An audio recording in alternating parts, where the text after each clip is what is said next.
Commander Marcus Chen adjusted his helmet's display as the quantum scanner picked up another anomaly in the void.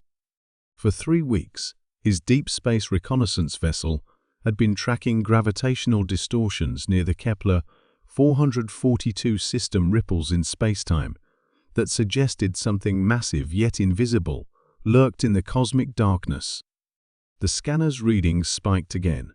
Whatever was out there possessed technology far beyond human capabilities, bending light around itself with such precision that even their most advanced sensors could barely detect its presence.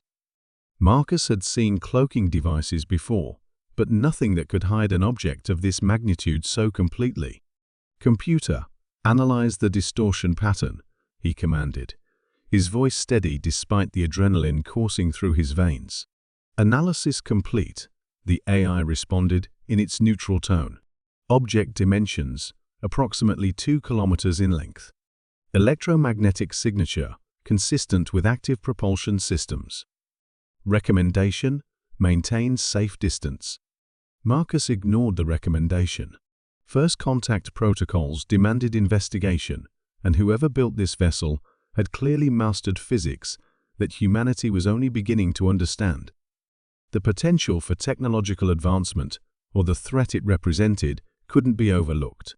He maneuvered his ship closer, watching as the scanner gradually mapped the invisible hull.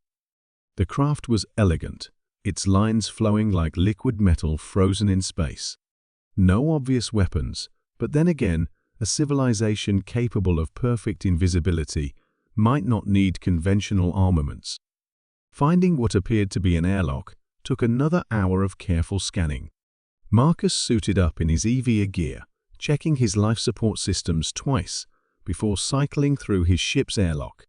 The void between vessels seemed to pulse with invisible energy as he crossed the gap, his magnetic boots finding purchase on the alien hull. The airlock responded to his touch with surprising familiarity, a simple palm scanner that somehow recognized his biosignature. The mechanism cycled with a soft hiss, revealing an interior bathed in soft blue light. Marcus stepped inside, his heart hammering as the outer door sealed behind him. The corridors beyond defied his expectations. Instead of alien architecture, he found himself walking through passages that seemed almost human. The proportions were perfect for bipedal beings of his size, the lighting designed for eyes that perceived similar wavelengths. It was as if the ship had been built specifically for his species. As he ventured deeper into the vessel, Marcus noticed something even more unsettling. Personal effects lined the walls: photographs, awards, even what looked like a coffee mug bearing the insignia of the Terran Deep Space Command. His insignia. But that was impossible. These items showed age, wear patterns that suggested decades of use, yet the designs were identical to equipment that had been developed only 5 years ago. The ship's central hub opened before him like a cathedral of light and curved metal. Banks of holographic displays showed star charts, technical readouts, and data streams that his training allowed him to partially understand. The technology was clearly derived from human science, but advanced beyond anything in their current capabilities. "You're early," a voice said behind him. Marcus spun around, his hand instinctively reaching for his sidearm. Standing in the doorway was a figure in a familiar uniform, his uniform. The man wore commander's stripes, identical to his own, bore the same scars on his hands from a training accident years ago, even had the same slightly crooked nose from a childhood injury. The figure smiled with Marcus's own face. "I know this is disorienting. It was for me too, when I first arrived." "Who are you?" Marcus demanded, though he already suspected the impossible truth. "I'm you," the other man replied simply. "Or rather, I'm who you become. This ship exists in a temporal fold, a pocket of space-time, where past and future intersect. I've been waiting here for 37 years, knowing that eventually, my younger self would discover this place."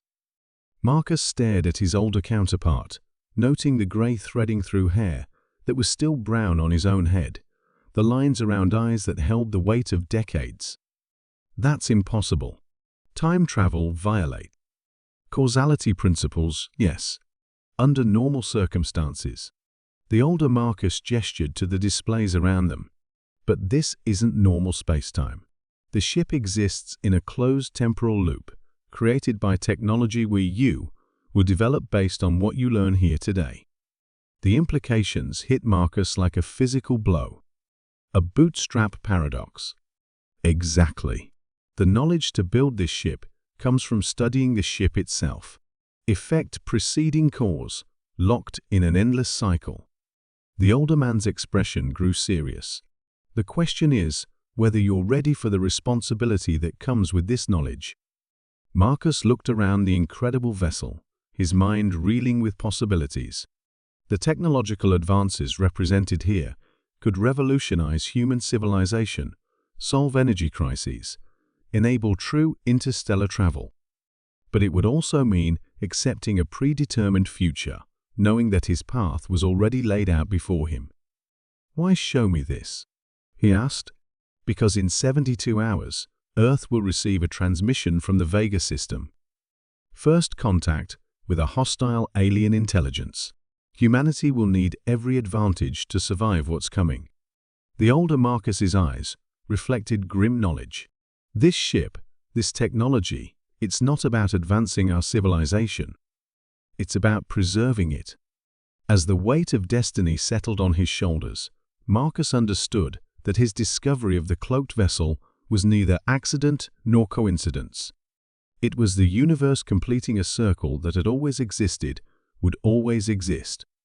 He was looking at his future, and his future was looking back. The mirror image smiled sadly. "Welcome to the loop, Commander. Let me show you how to save humanity."